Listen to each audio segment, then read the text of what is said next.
Welcome everybody to the Talent Management Institute's 2020 in Review series. Today we have the pleasure of speaking with Margaret-Ann Cole. She's the Chief People and Transformation Officer for Porter Novelli. Margaret-Ann, thank you so much for speaking with us today. Well, thank you, Lawrence. It's great to be here.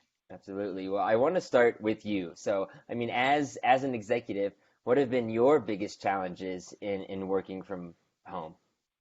So my personal biggest challenge is what I think most people are facing is really trying to find that divide between personal and work, because basically you're in your home. It's easy to just get consumed by one or the other.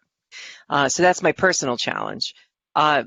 There's probably a lot of other things, just the fact that thinking about your personal well-being, what you could take advantage of, not being able to go to the gym, not being able to get a break during the day. Those are the things that everybody's facing. I'm facing them as well. Yeah, absolutely. It's been a year. Over the course of the year, what do you think have been the biggest changes in terms of, talent management practices? Yeah, so I think the biggest change is clearly is this whole remote working. So we're not gonna go away from that anytime soon. And once people get used to it and really adopt it, I think that is probably the biggest change. The how you communicate and how you learn about one another, especially when you're onboarding, that's the second biggest change. Also, managing in a remote environment. While people have worked remotely, they haven't worked remotely like consistently at most organizations. So this has been a big learning curve for lots of folks. Yeah, yeah. Speaking to that, what do you think are the most important factors in motivating a workforce during a pandemic? So motivating the workforce is really, I think it's grounded in creating a safe environment for folks so that they feel safe and they feel cared for. And once you let people know that it's okay for them not to have all of the answers on how to juggle their work and life issues, it's okay for them to take a mental health day because the stress is too much. Giving them the tools that they need, making sure that the equipment works, making sure that there's a way that issues with equipment can get addressed quickly, allowing them, software that makes their lives easier. Those are all the things that once you create that environment for folks. Another thing that we did, I think, that helped motivate our people is that we used a typical wellness benefit to allow them to purchase, certain things for their home office, like a standing desk at home, an ergonomically correct chair. All of that was really important to them, and the fact that we were able to do that for folks really made a difference. And I think that's the most important part that you could do with motivating people is caring for them and letting them know that you care about them and that this way they can trust you. Yeah. That's great. I want to unpack that a little bit more because there's a recent survey that came out that said the majority of Americans believe that workplaces need to do more than just implement work from home policies. You talked a little bit about things that you guys were doing. So what shifts do you think are needed in talent management practices? You also, said that the work from home is not going away. So what, as we continue and as this continues to evolve, what talent management practices do you think are needed to meet that? So, typically we start with this whole concept of work from home, but the reality is it's really flexible work arrangements. And I read a quote by a Harvard business professor that said we're going to move from the 5-day work week to something that looks like 3-2-2. The idea that you potentially go into the office 3 days, you work from wherever remotely 2 days, and you have 2 days off. I think that is clearly going to be the direction that most companies go in. I know it's definitely the direction from all the surveys we've done with our employees, and we survey them continuously, that 3 days a week seems to be the magic number when they're thinking about going back into an office. I do also think that we might see a move towards the 4-day work week, right? That people are maybe work their 40 hours in 4 days so that they could have 3 days off and not your traditional weekend, but more of being staggered. Working parents in particular, we had to make sure that we were taking some real care for because they were finding it difficult to get their work in during the day. So they had to work creatively, right? So they would split shifts and some would work during the morning while their spouse uh, uh, worked in the afternoon and at night, and then also augmenting with time in the weekends. So I think this whole idea of a really flexible work and where they work from shouldn't matter, right? We had people working from Mexico, St. Lucia, the Keys, and they were getting their work done. So wherever they feel comfortable getting it done. That whole concept of flexible working is the most important. I think the other thing is teaching people to lead remotely. So one of the things that people are struggling with is how do I get the feel for another person when I'm looking at them in 2 dimensions? So a couple of things are happening, right? I'm leaning closer because I'm trying to look at the body language. I'm also trying to listen for different cues. So I'm much more on. So there's two things that happen there, right? So there's like, how do I train you to be able to work and manage in that environment? And the second thing is, how do I allow myself to do that in a way that doesn't create more stress for me? Hmm.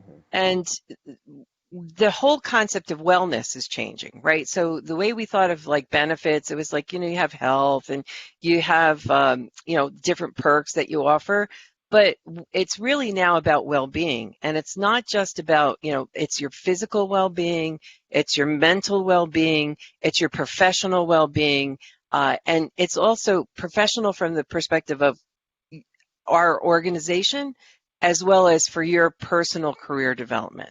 So I think we're really looking at people in a much more holistic way. And I think we always cared about people, but I think it's much deeper because of the pandemic. So what do you think are the biggest hurdles, going forward as this continues to evolve and as, the talent management practices themselves continue to change? So I think the biggest hurdle is creating a sense of community in a remote environment, because going forward, some people will be remote, some people will be in office, they will stagger their shifts, etc. So how do you bring that group together and create that sense of community? Because that sense of community is how you create that stickiness as an employer for your employees. So I think making sure that we concentrate on creating that sense of community, I think that is the biggest challenge. And I don't think people realize how important it is or what the implications are if you can't do it. Yeah, yeah, absolutely. So, what are some things that you're doing now, December of 2020, that maybe you weren't doing, December 2019, a year ago? Yeah, I think a big thing is around communications. So when the pandemic hit, we needed to give people a lot of information often. So we actually created what we call casual conversations that was led by the executive team, and we did them every week, and we continued them until now. We're still doing them. And if you had told me last year that we would have that level of interaction across the entire organization, I would have said no way. Because in the past, we would do these global town halls and they were very scripted and everybody had a part and, the slides were perfect. And now what we do is they're casual. They're meant to be conversational. They're meant to allow people to share their voices. And my entire team says I'm famous for saying, don't let perfect stand in the way of speed, because now we're making sure that we're doing things very quickly so that people can have them in their hands, and we're not waiting for everything to be perfect before we're doing that. Well, I want to talk about communication a little bit more. Some surveys have come out recently that said that communications from employers are more trusted than media communications, government communications, etc. So and not just, as you were saying, the global all hands and such, but the direct communication, the manager to employee communication, it's all important in seemingly different ways this year, right? And so, what role do you think that HR has to play in ensuring effective business communications in a world where the lines between work and personal life are so blurred? So that's an interesting question and interesting to ask me. So Porter Novelli, we are all about helping organizations find their brand ambition, live it internally, and then tell the world about it. So we believe that we help organizations, close that say do gap. And and we're a communications organization. So how that we help them do that. And if you're not living what you're talking about in the press, then it hurts your brand. So we also have done surveys where we found out that employees trust their organizations and are relying on their organizations more for information. So all of the information about return to work and making sure people are healthy, et cetera, we had to be in front of that because that's part of what we advise our clients. In addition to that, you have the whole concept of what's going on in the world and how do you share it. So this year, probably many companies, ours included, we actually gave people election day. We gave them that day off because we wanted to support them either going to the polls or supporting the polls, et cetera, so that they could share their voice. So, you definitely need to walk a line. So whatever you as an organization you feel really important is critical to you as an organization, you have to be able to communicate that to your employees. But beyond that, you have to be able to communicate it to your stakeholders, even beyond your employees. And it has to be authentic. So that's the key to all communications, right? So you can't say something in the press or to your stakeholders if you're not also living it with your people. And that's that whole say, do gap. Yeah, absolutely. And the reason closing that gap, the reason why people are trusting the communication from their employers so much more than other communication outlets, certainly. So we're holiday season here in December. Do you feel that HR in business is still kind of in crisis response mode, or has it stabilized? So I do feel we're still in crisis mode, and I don't know if anybody's an SNL fan, but there's Kate McKinnon's, Doctor We Notice, and I think she broke character, and she said, yes, we see the light at the end of the tunnel. The only thing is we're not at the end of the tunnel yet, but there's enough light in order for us to understand how bad things really are. So I think that that's kind of where we are, where everybody is, and it's one of the things I think that we're going to be continuing to face is that folks are probably not going to go back to a semblance of normality until like the spring. So there's still, even though there's the vaccine and people are hopeful, there's still a period of time that they still have to be diligent. So that's still going to create some stress. I also think that people will have a little bit of, post-traumatic stress syndrome affecting them because how they worked and the pace. I can tell you that our employees are probably more productive now than ever they have been in the past. Why is that? They're logging on earlier, they're staying on later, they're not taking breaks because if you're in an office environment, if you want to go get a cup of coffee, you run into somebody and you talk to them before you go back.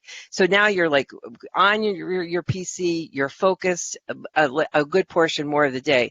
So that does create a certain amount of stress. So I think that we as HR professionals will continue to have to be concerned about people's well-being, their mental well-being, their physical well-being.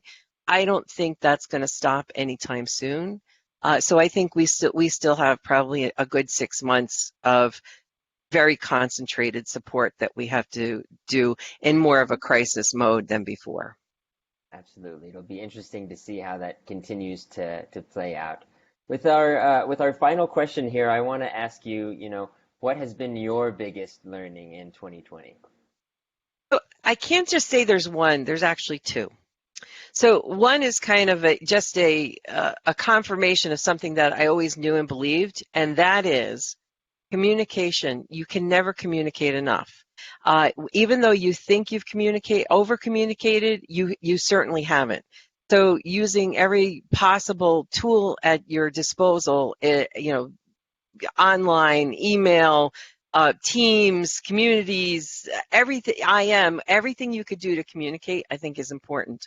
The second thing I learned is the unbelievable resiliency of the people who work with us. I think the people in general. People have shown a strength that I did not necessarily think truly existed to the extent it does. And I am on a constant, hopeful, pleased trajectory because I just can't believe how resilient people are and how even as stressed and as difficult things are as things can be, everybody finds the best thing, right? Everybody finds a way to make the best of it. And that has really been what's held our organization together. And I'm proud to be part of that. Wow, wow, so great to hear. Well, Margaret Ann, thank you so much for taking the time with us here today. We certainly really appreciate it. Well, thank you. I appreciate being asked the questions.